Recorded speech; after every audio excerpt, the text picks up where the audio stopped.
Hey y'all, it's Amber. Welcome and welcome back to my channel. Whether you're a first time visitor, returning viewer, subscriber, welcome. I'm happy to have you. Welcome to another video. So today I am going to be talking about my top 10 most anticipated reads for 2025.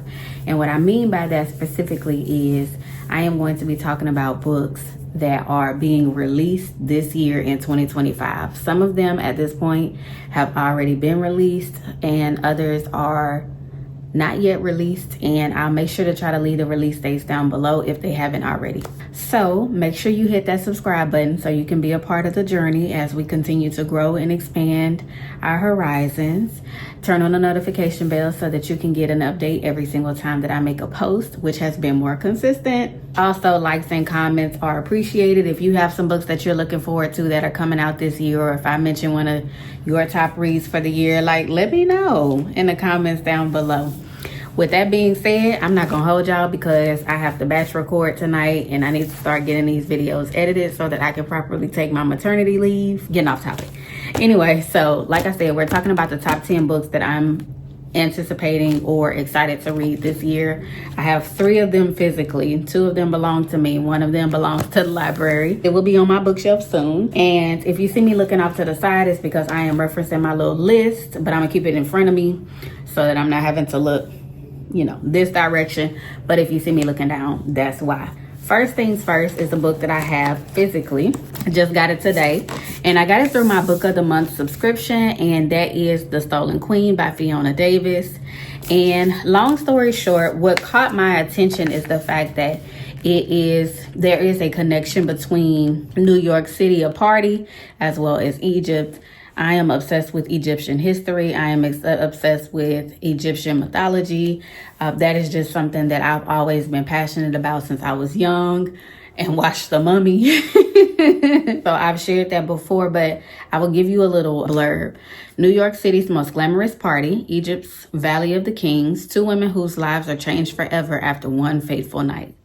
And it is following 2 timelines, it looks like, in Egypt in 1936 as well as New York City in 1978. And I will leave all of the books listed down below. You're welcome to shop through whatever company, independent bookstore, book of the month, if you're a subscriber, whatever the case may be. I'll just leave a list of these books down below and you're welcome to shop wherever you like, but I do encourage supporting independent bookstores. Next book that I'm excited to read is Deep End by Ali Hazelwood. I am not very versed on the writing style of Ali Hazelwood. I know that she's a very popular author. I do have a couple of her books, but I have yet to read them. So clearly I need on things.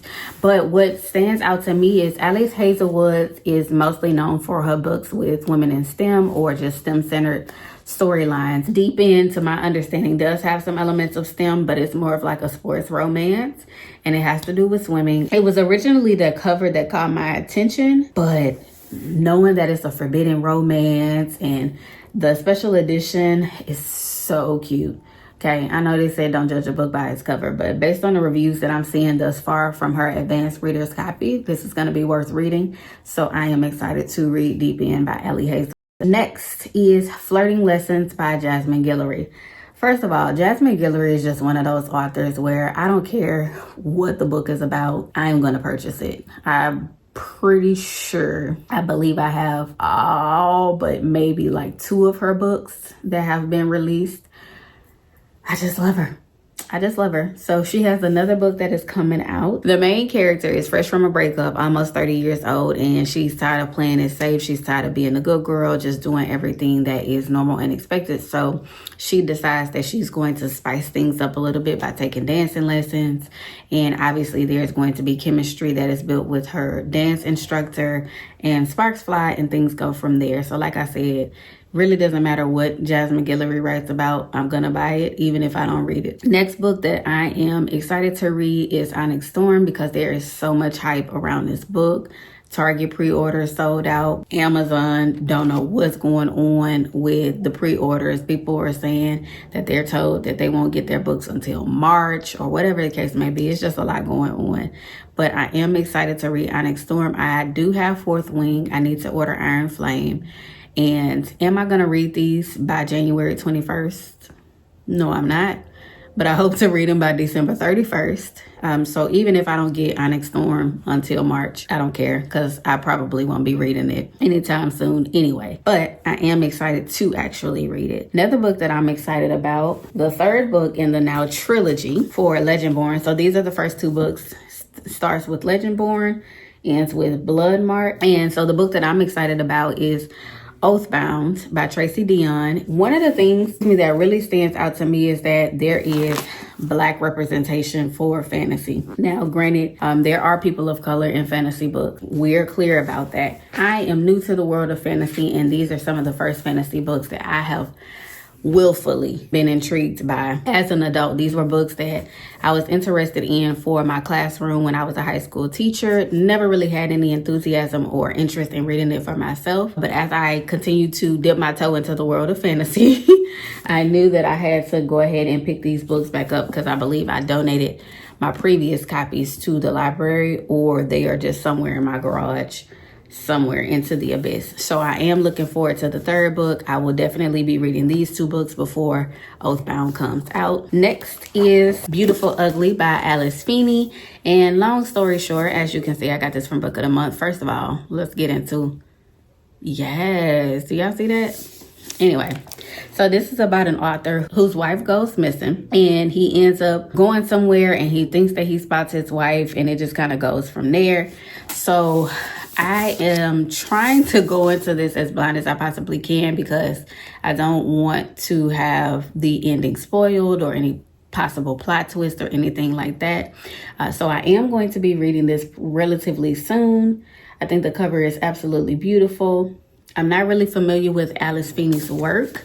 I'm not sure what other books she has written thus far, or if I have any of her books at all. It does include a map in here, so I think that's pretty nice. But I am looking forward to reading. Okay, so she's the author of Good Bad Girl, Rock, Paper, Scissors. Okay, I do have Rock, Paper, Scissors. I don't have Good Bad Girl, but I do want it. Next, Famous Last Words by Gillian McAllister. And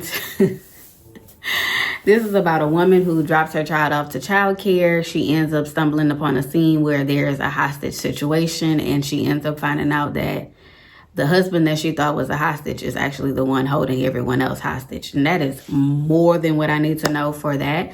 I do have an advanced e-art that I'm going to be reading, hopefully by the end of the month, so that I can give my feedback. It does come out in February, I believe February 25th, if I'm not mistaken. So I am excited to read that. It stood out to me. First of all, the title, all I needed to know. But then when I read the synopsis, hooked. The Man Made of Smoke by Alex North. And long story short, this guy as a child has some kind of interaction with a serial killer. Then his dad, he has a mysterious death, and it kind of, I guess, maybe re-sparks that memory or something of that nature. I stopped reading because I felt like the synopsis was giving me too much information. But just that information alone, it had me hooked that he had an interaction with the serial killer and he lived to tell about it. All I need to know. Anywho, next book, Shifting Gears and Genres, Can't Get Enough by Kennedy Ryan. So this is a part of the Skyland series, I believe is what it's called. And it tells the perspective of Hendrix, which is the loud, outspoken, rich auntie friend in the friend group for this particular series by Kennedy Ryan. And when I found out she was getting her story, I knew it was a wrap. I'm looking at some special edition books that they actually have for the series that are available for pre-order. And I'm thinking about getting it, but I haven't decided yet. Either way, the book covers are beautiful. Even if I don't get it, the books that I'm looking at getting have the sprayed edges and things like that. I already have 2 of the 3 books, so I'm kind of asking myself, is it really worth it? The other hand, I'm just like, kind of. So that's Can't Get Enough. I almost forgot. So there's this podcast that I listen to, Crime Junkie. I may or may not be familiar with it. If you like true crime, highly recommend. Anyway, the host, Ashley Flowers, she wrote a book maybe 2 years ago called All Good People Here. I enjoyed it, but she has another book that's actually coming out this year, and I am so looking forward to it. To be perfectly honest, I don't need to know what it's about. It's by Ashley Flowers, and that's all I need to know. So if you want a synopsis, you are welcome to go and check that out for yourself. I forgot to actually put that on my list, but I had to. So I guess it's going to be the top 11 books because I'm squeezing that in as book 9.5, I guess. Number 10, the book that I actually, for real, wrote on my list is Bemused by Farah Rashan. And this is telling the perspective of the muses from Hercules. I love Greek mythology. Always have. Don't know that I always will, but I always have thus far. I love that Disney allows for not only these stories to be told, but I love that it has the Twisted Tale series. It has the series by Serena Valentino. You have this book now that is telling the perspective of others that are not the main character in the movie. So this could have easily been like a Hercules-centered book, but instead it's focusing on the muses that tell his story. And that was all I needed to know. Whether I read this book or not, it was coming home with me. But I actually am excited to read this. I'm a part of a Facebook group and there's a reading club, and this is the book that they're reading for the month of January. So I decided to check it out from the library, but I will definitely be purchasing this book. It's not a high priority for me to purchase at this time since I do have the library book, but this will be a book that I take with me to the hospital when I give birth, as something to hold my attention and entertain me. So those are the 10 books that I am going to, that I am mostly anticipating for this year. I guess I should say the 11 books that I am anticipating for this year. Again, if you have any suggestions, recommendations, any books that you are looking for, go ahead and let me know what books you're most excited for this year that's coming out. There are a lot of great books that are coming out. Don't get me wrong. I just had to focus on my top 10. I could have easily done a video of my top 25 very easily off books that are coming out just for the first half of the year, but have to be realistic and let's scale it down because I'm not going to be able to read every new thing that comes out this year. But if you enjoy it, go ahead and give this video a like. I would appreciate that.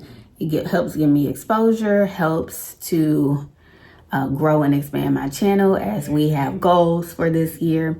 And with that being said, I will see you next time. Bye.